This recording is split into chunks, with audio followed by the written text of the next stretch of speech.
Just about 5 minutes ago, the roof of this condo complex just came crashing down. You can kind of take a look. That's where all that white smoke you're seeing is coming from. AFD has been trying to put out hot spots all throughout this building, and then about 5 minutes ago, all you hear is a rumble, and then everything fell from the top. Two new things since the last time I talked to you in the last 30 minutes. One, it's gotten a little bit colder, and two, there's also now wind. So let me kind of show you where this wind is going. You can kind of see it's blowing the snow just eastbound, so that's the wind that we have this morning. According to police reports, Maximilian Bond made his way into the woman's apartment near here, punched her in the face, and made her take her clothes off. But she fought back. She grabbed a hammer. So we decided to measure the sidewalk here on Manal ourselves. 33 inches. That's a little bigger than the ADA recommendation for a doorway, but that's not the problem. The problem is this: the 45-degree angle that the wheelchairs need to turn on. Friends and coworkers say they can't believe that Brian went missing because being outdoors is second nature to him. So we just got an update from police. We're told that that vehicle that was speeding down Pennsylvania actually went airborne after hitting the Royal, and now you can finally see, since the light is up, what that car looks like after the accident this morning. Marissa, we're near Comanche and San Mateo. We're actually being asked to move from here right after this live shot, but here's what we're looking at right now.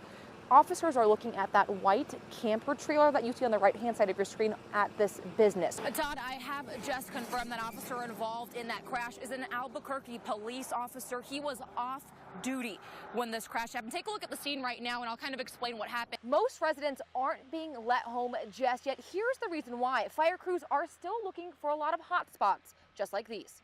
Good morning. 6 of these bad boys will be at the Santa Ana Star Center tonight, and you can get up close and personal with each one just before the show starts. Yellow tape is still here, and this is what the house looks like after the car crashed through it Wednesday night.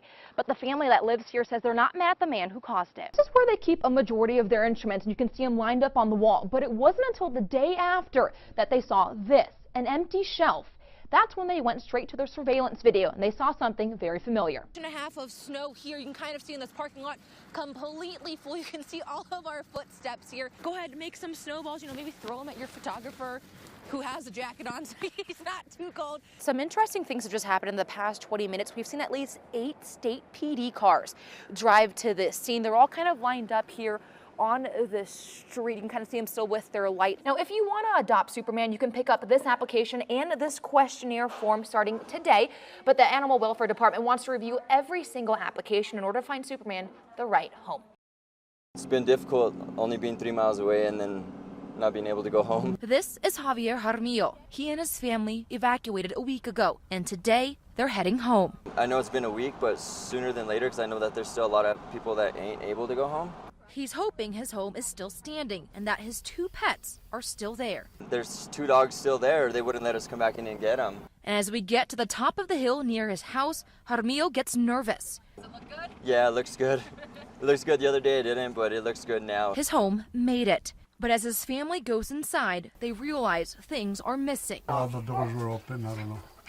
Yeah. The back doors. All the doors are open and all of their TVs are gone.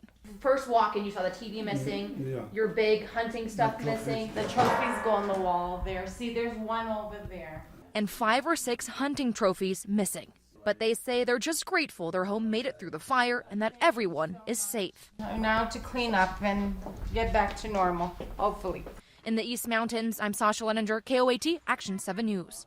Parents say they're having a tough time explaining to their kids what happened to a student here at the school. Why would you mistreat a child? I don't care what you do to me. Don't hurt my kids. I feel bad for the family. I feel bad for the students. Parents shed tears and have heavy hearts as they walk their children to Petroglyph Elementary. Terrible that it's happened so close to home, our community. Here, someone we know, someone who is on the playground. But today, there was one student missing. 10-year-old Victoria Martins. On the first day of school, we met each other, and she said, "Do you want to be my friend?" And I said, "Yeah." She says their favorite game was tag. She used to play with me a lot of times, and she was nice to everyone. But parents say they're having a tough time explaining what happened to Victoria to their kids. As parents, we got to nourish our kids and take care of our kids.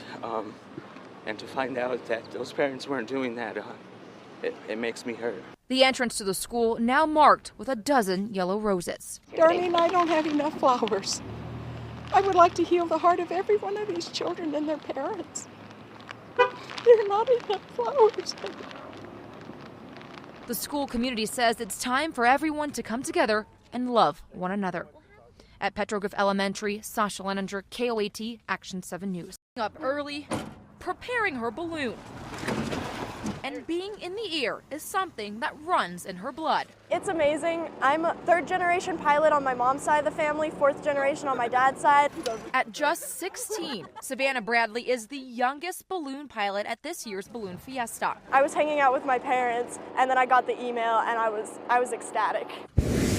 Bradley says at first she had no intentions of becoming a pilot. It wasn't until I was about 13 when I kind of figured out, like, oh, the youngest I can solo in a standard balloon is 14, and I was like, well, I'm gonna go for it. This is her balloon, Seventh Heaven. She says she wanted to stick with the family tradition when she named it. Our balloons all have the name Heaven in it because my dad's very first balloon was named Stairway to Heaven after the Led Zeppelin song, because that's his favorite song. Her favorite part about flying balloons isn't the pretty view like this. I like the challenging part of it, trying to find different winds at different elevations to get to that landing spot. Bradley's landed herself a record as well. She ties the record for the youngest balloon pilot in Balloon Fiesta history. In Albuquerque, I'm Sasha Lenninger, KOAT, Action 7 News. I'm good. I'm good. Just about everyone at the Sunport gets a wave and a hello from this man. Hey. Jesse Waddles works for Prime Flight and helps passengers in wheelchairs get from the gates to their cars. He's been doing it a long time. I've been here about 18 years. He was born and raised in Texas and loves sports.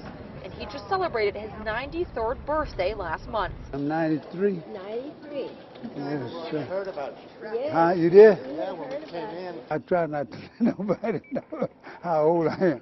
Yeah, but when they find out, so you get out, I'm going to push you. I said, no. I said, I don't need no pushing. He says there's a trick to staying this healthy at 93. A major factor is his job and all the exercise he gets done here. I eat good. I eat greens and cornbread, and I like eggs and bacon. And he also has some muscles from helping with people's bags. I got them. Jesse loves his job, and people love Jesse. He treats me so nice. He's so polite. Doesn't let me make a move. So much so, some want to set him up with family members. Oh, he's wonderful. I'd like for him to meet my aunt, who just turned 90 herself. And he has no plans of stopping just yet. I don't want to retire, and I ain't going to retire letting I make $100 million, and then I'm going to quit. Thank you so much. Thank you. It's an honor to meet you. Sasha Lenninger, KOAT, Action 7 News.